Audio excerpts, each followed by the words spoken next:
You are most welcome once again on this platform of the YouTube. My name is Teacher Kenneth Opio from Uganda. Today we are going to have our A-level biology discussions on chemicals of life. And we are going to be studying mostly the key aspects as in regards to the chemicals that require to be supports of life. And we need to know some of the key verbs. We need to know some of the key verbs or the action verbs. We need to know some of the active or action verbs, the action verbs. We need to know some of the action verbs. We need to know action verb like what. We need to know some of the action verb like define,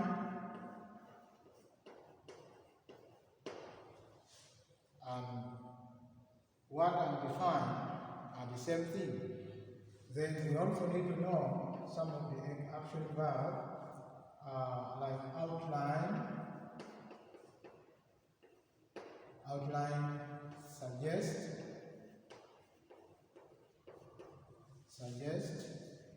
We also need to know some of the action verbs like states. This is very important. We also need to know some of the action verb explain,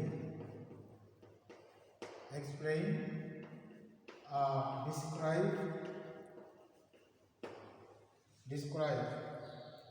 Most of the important action verbs that we do apply when we are answering our topics as far as learning is concerned.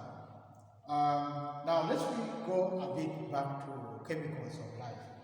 Now, since we are going to pick this,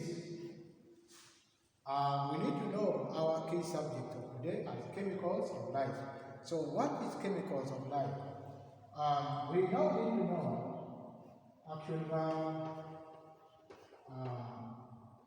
what, and we are now saying that chemicals of life refer to the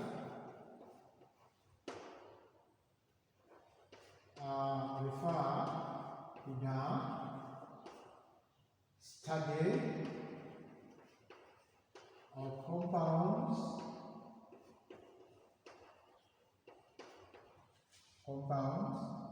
that support life of an organism. Chemicals of life refer to the study of compounds that supports life. So in other words, we have compounds. Now these compounds are categorized, so we can now call it categories. Categories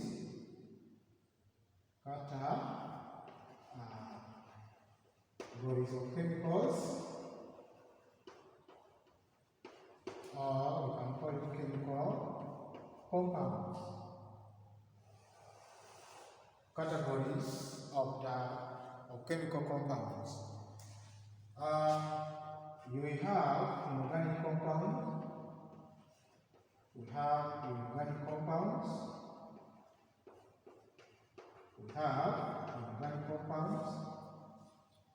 Under these inorganic compounds, we have water,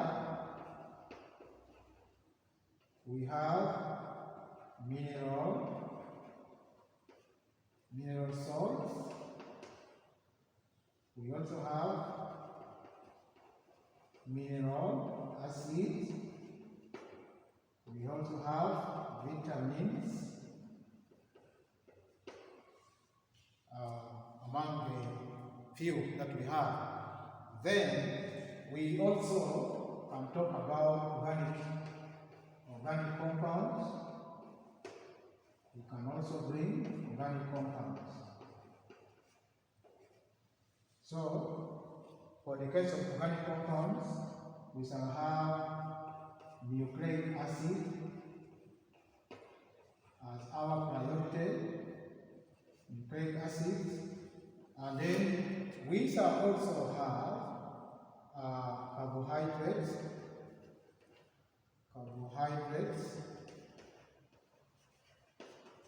We shall have proteins. We shall have also to study about lipids. So these four are organic in nature. We have water, is organic, mineral salts, inorganic, mineral acids, inorganic, and vitamins. Then we are also talking about organic compounds that are composed in making chemicals of life. Now, for the case of organic, we have this. So, if we are to launch our beginning subtopics, and then we are talking of water, we want to look at water being one of the compound that we are looking at. So we also need to know what is water. We also need to know some of the suggestions that makes water, and then we explain. And then can we use the structure of water to explain the biological role in a biological system to support life of a living organism. So in this case, we shall be in position to know that water constitutes of elements. Water constitutes of elements we have hydrogen, constitute of elements of hydrogen and oxygen. Now, these two elements are the ones that form water and as a compound. Now, in this case, we shall also say that these elements are joined. The elements are joined by covalent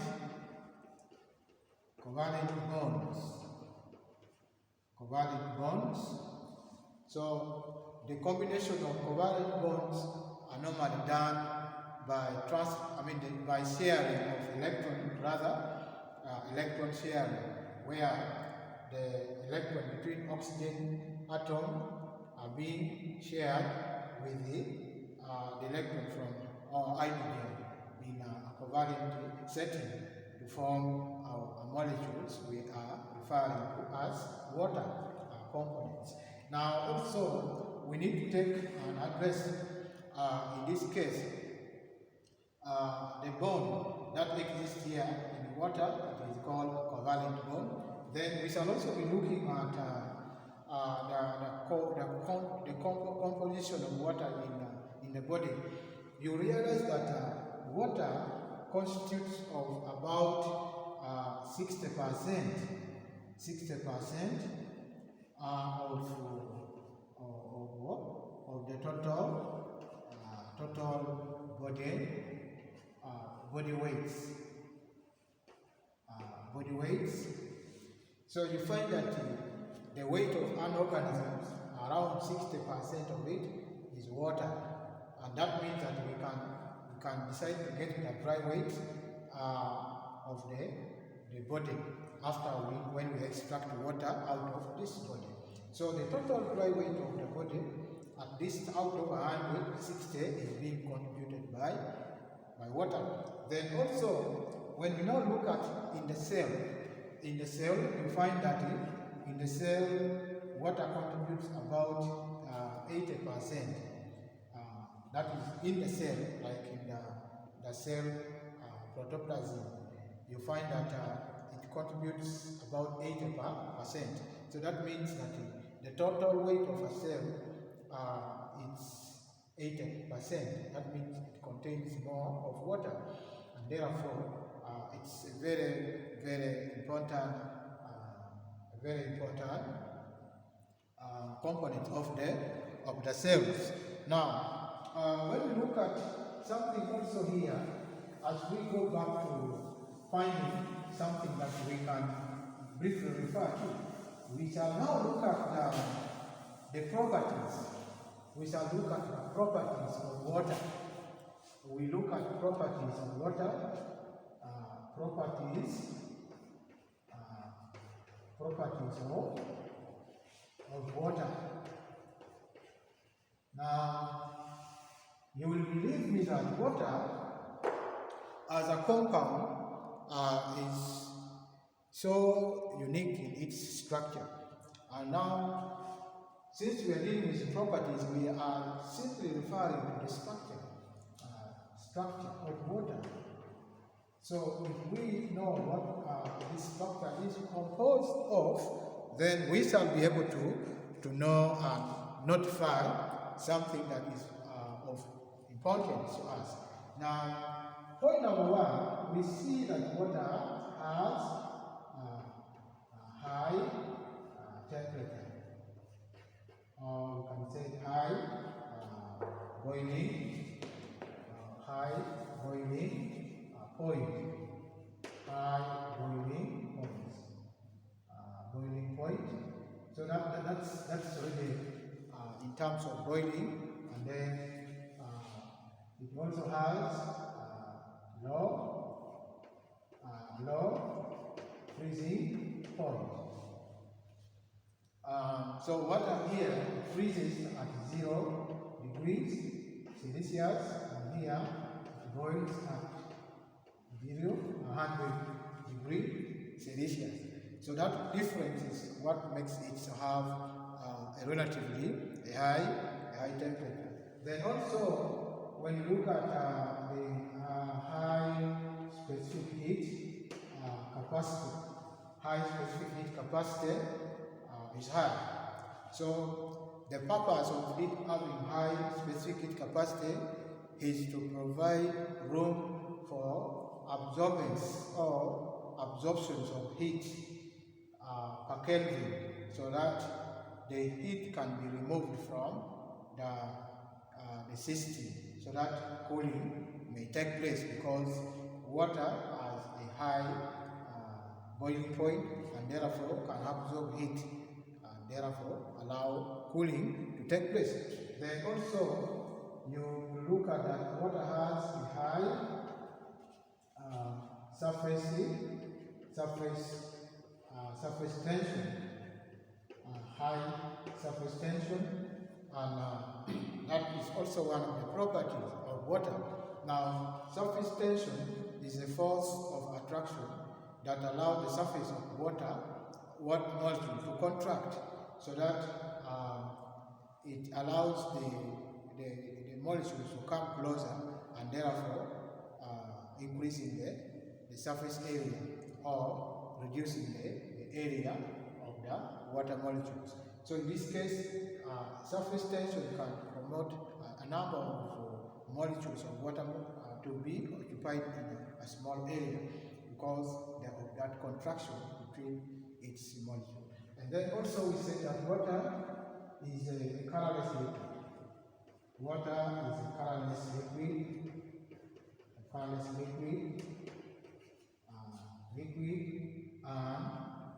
and transparent. You can say the colorless and transparent liquid.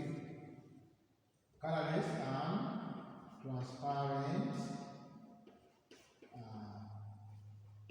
transparent liquid.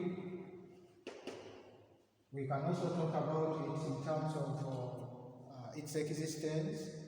How does water exist at room temperature? So you can say exists as a liquid at room temperature. Exists as a liquid at room temperature. So you will appreciate that that is one of the few areas of this we are talking about. Now when you also look at has low viscosity,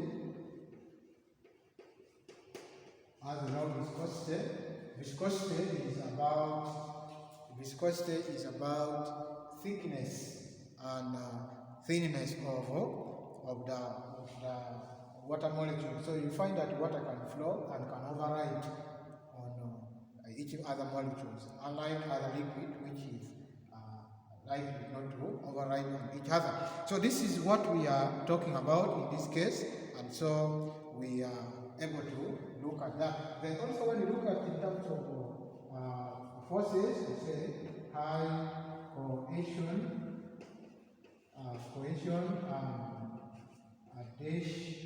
adhesion force or forces. So this could be one of the properties that here we are talking about as in water. Cohesion is a force that is really allowing similar molecules to be compact together, and therefore allowing continuous flow, as we see during the Casparian trip during transpiration, where water molecules is being absorbed right from the soil up to the stem and finally to the leaves of a tall plant. But all these are being supported by these two forces. Then we have adhesion. Adhesion is a force that operates on different materials. One may be water molecules beside and the wall of the xylem, for this case in plants. So you find that the xylem wall along with the water molecules, they are there so that they adhere to each other, and therefore allowing that attraction on the wall of the xylem, such that there is that constant and continuous flow of water molecules from the soil up to the tall plant or to the surface area where transpiration is assumed to be taking place, and that is our biggest point. Now in this point, we also need to know the functions of water. We need to know functions of water in a biological system. The functions of water in a biological system. Now, functions of water will be related to properties, because we do know that for the properties of water to contribute its role in a biological system, we need to understand how is the properties relate to the biological role of water in a biological system. So this becomes very paramount for the learner who is attempting this kind of question to approach while having an idea on the properties of water, so that you be able to comply and do the necessary need. So for this matter, if you talk about water being with a high boiling point and low freezing point, what does this mean to in the role of water in terms of a biological system? So you have to be able to tell us. But now, before we reach there, we need to talk about what is the importance of water. What is the importance of water? Now you will realize that water plays a lot of biological role. You see that water plays a lot of biological role. So in this case, you will see that water is a component of a cell. Water is a component of a cell. That means that it brings in a composition of a cell. As I told you earlier on, that when you look at the compositions of the cell, you find that it's 80% water, and that means that the overall percentage of the cell is about water, and then that means that there is something that you are looking at, and in this case, water can also act as a solvent, and this means that it can dissolve many solutes in the cells. And this is why we are looking at the role of water in this case. Then also when you look at some aspect of this case, you find that water is a component of, it's a requirement that is needed for germination of seeds. And as you see, that for seed to germinate, there must be water, which is there to activate and dissolve the reserved food such that there may be initiations of germination, and that means growth is to be achieved in plant. Then also when you look at in terms of dispersal, we see that water is being one of the modes of dispersal for fruits and seed. And then also when you look at in terms of cells, during fertilization, you find that the sperm cells needs water in order to move and achieve the process of fertilization. So in this case, you find that it's really very important. And then also when you look at, especially during the osmotic regulation in the body cells, you find that water is a coolant. A key factor here in this case. Water plays a very good osmotic. It exerts an osmotic pressure, whereby it provides regulations in the body, especially through the salt and water concentration in the body, and that means it plays osmoregulatory function in the body of a living organism. That's why you realize that the sea and the marine animals and then the land animals, they tend to regulate their osmotic pressure in terms of salt and water content in the body, because there is water that needs to be used in this case to regulate and bring this. Then also when you look at on the other side, you find that even on the body fluid, like at the joints, water is one of the components that adds up to the synovial fluids that plays a lubricating role, especially supporting the lubricant to really make the movable parts of the joint to really play their biggest biological role. And then also when you look at the another factor, that you find that water is home or habitat for number of aquatic life. And here you will appreciate the biology that water being transparent as one of the properties which we didn't mention here, that water, we mentioned here that it is a transparent liquid. That means it can play a bigger biological role. Then in addition to this, you find that even during photosynthesis, water is a raw material, and therefore it assists or supports the process of photosynthesis during photolysis, where water is split as a result of emissions of electron that is being exerted on it, producing hydrogen ion that combines with the carbon dioxide, resulting into production of food that is produced in the surfaces, the cell surfaces of photosynthetic cells. So in this case, water is a raw material and as well supports photosynthesis, just like as we've seen in transpiration. During transpiration process, you see water is a very vital raw material that supports the process of transpiration. In other words, during the transpiration process, there is also cooling of the body system. That means that as water evaporates through the process of evaporation, you realize that even the body of the surface area of the body, the surface part of the body as well gets a cooling effects. In this case, water becomes a very useful raw material that is needed in that process, and as many as we have seen in a number of activities that is taking place in the body. I want to just end here and also to challenge you to give a biological role of water in relation to this property. How is high temperature supports water to be a biological component that supports life? Or why is high temperature, low temperature one of the reasons as why water is a very useful material in the body?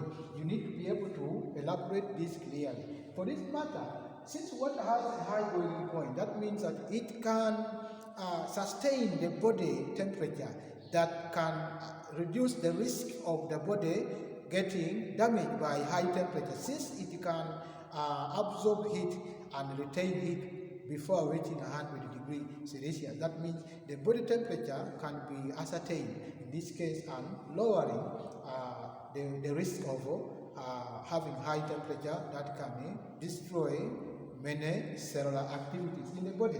And then also when you look at water having high surface tension, this means that a number of aquatic life can sustain life in water simply because of the surface tension. And that means that some microorganisms as well as the macroorganisms can move on the surface of water and do their biological activities. Then water being transparent and a colorless liquid, it provides vision or visibility to the aquatic life, where they can trace their food as well as escaping from the predator. And this means that even the light rays that enables autotrophs to carry out their activities through photosynthesis can take place because light energy can penetrate through this water and allow the autotrophs carry their photosynthetic activities, and so producing food that can support the life in the ecosystem. So in this case, you appreciate that. Then also, water is what we call a biological home for many aquatic life, and we can witness this by seeing many of the aquatic animals or aquatic life in water. And then, being that it is a liquid at room temperature, it means it does not easily change states unless subjected to high temperature, and therefore it also provides stability in the body temperature of the body, the biological body temperature of an organism in this case. And then also on the other side, it provides habitat for the existing aquatic life. And then, being that it has a low viscosity, it means that unlike other liquids, for example cooking oil, alcohol, they have different viscosity. And when you look at in terms of viscosity, water is light and therefore can override and flow easily on other water molecules. So this means that it can allow movement of food. It can also allow movement of dissolved materials from one point to another during the transport of dissolved materials in the body. So this means that life can be supported in an organism. So water is a very vital, good raw materials that supports life. So my dear, I want to conclude by saying that even when you look at these other related properties, that water has a high cohesion and adhesion forces, this means that the water can be removed by osmosis from the soil into the root air cells via the xylem until when it reaches the surface area where the demand is high. So in this case, through the process of transpiration, you really appreciate that water can reach the plant and support many other cellular activities within the body. I want to appreciate this and I say that that is one of the aspects today we are learning, and I want to wish you all the best. Thank you for watching my YouTube channel. Continue subscribing and stay tuned and be blessed. May God bless you all. Amen.